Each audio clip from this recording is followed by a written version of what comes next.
So this is Kerry. She is the owner and crazy mastermind behind Tarnasey Farm. Let's get to know a bit about her and how Tarnasey Farm came to be.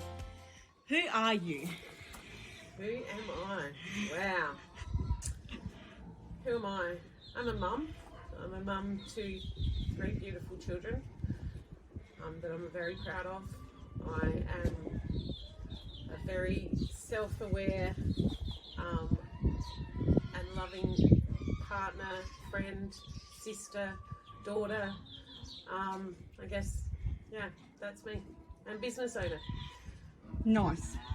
How long have you had Tarnasey Farm?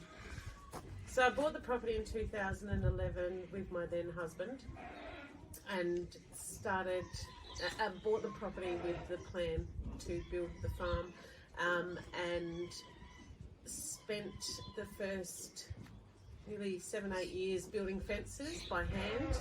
Then worked out there was some easier ways to do that, still by hand, but some battery operated drills rather than rolling out extension cords and everything else. And we officially opened in October 2018. What inspired you to build the farm and where did the idea come from?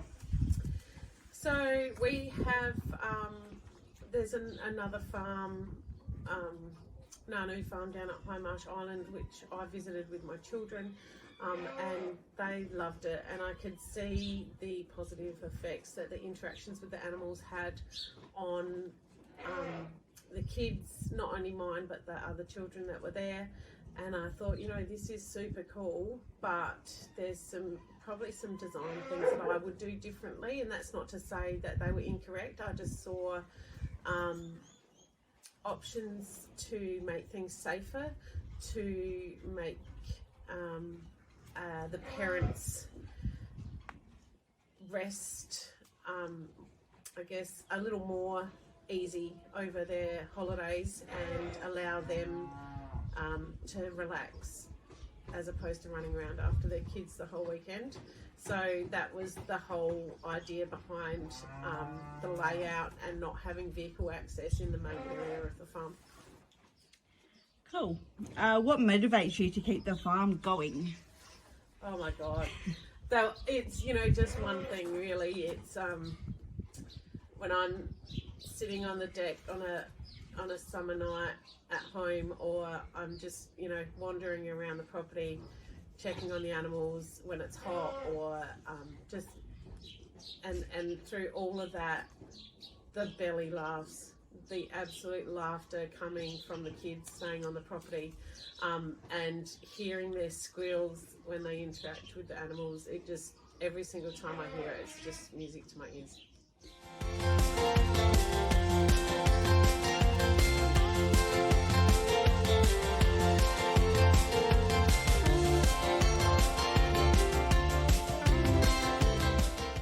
When you started, it was just paddocks and a house.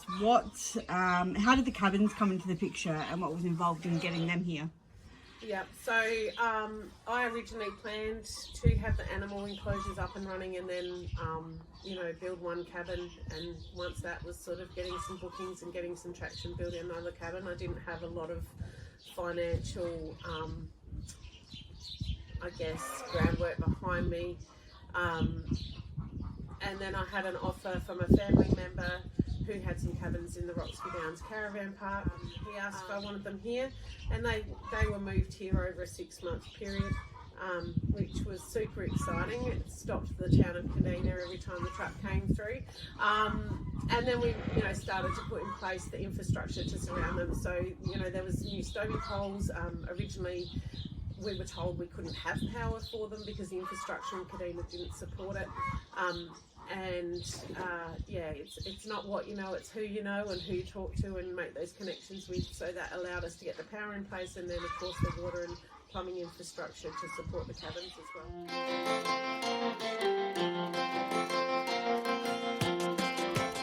well. What is the meaning behind the name Tarnasey Farm? So Tarnasey Farm, wow, we wanted to call it so many different things. Cataroo was one of them. Walladina was the other one, being based obviously halfway between Kadina and Wallaroo. But Tarnasey is actually a combination of my 3 children's names, and the chickens wanting to talk about that as well.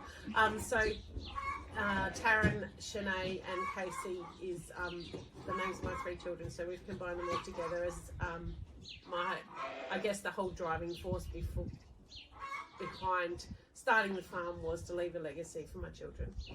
Nice. What's your favourite thing about the farm? And just one. Just one. My favourite thing.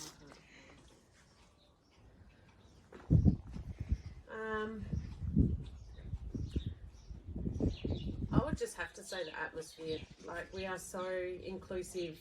All the staff, my whole crew.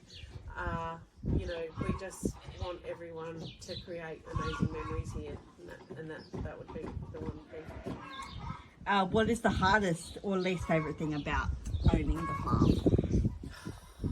The least favourite thing is the food bill. No, the least favourite thing, or the hardest thing.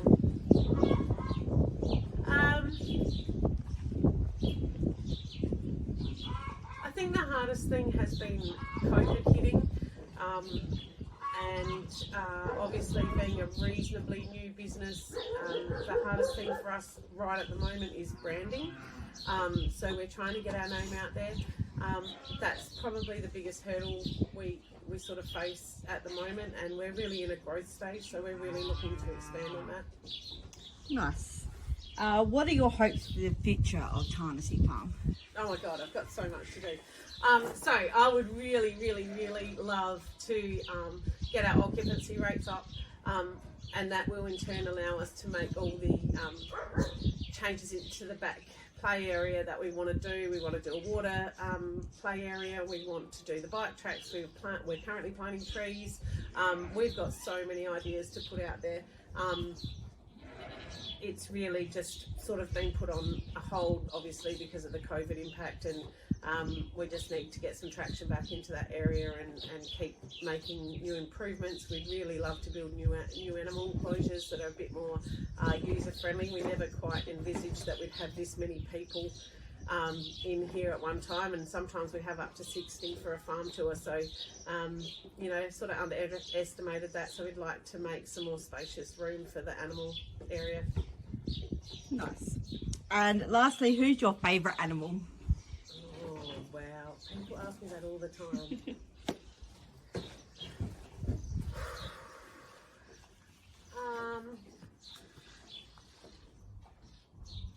It has to be Wilbur.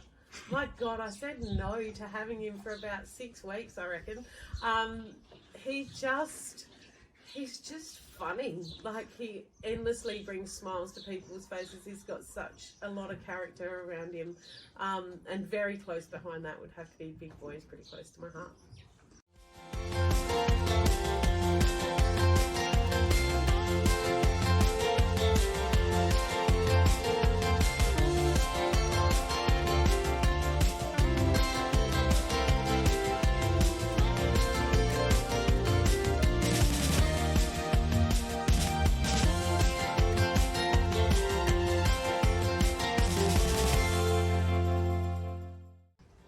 Nice. Well, thanks for sitting down with me, and we'll chat again later. Thank you.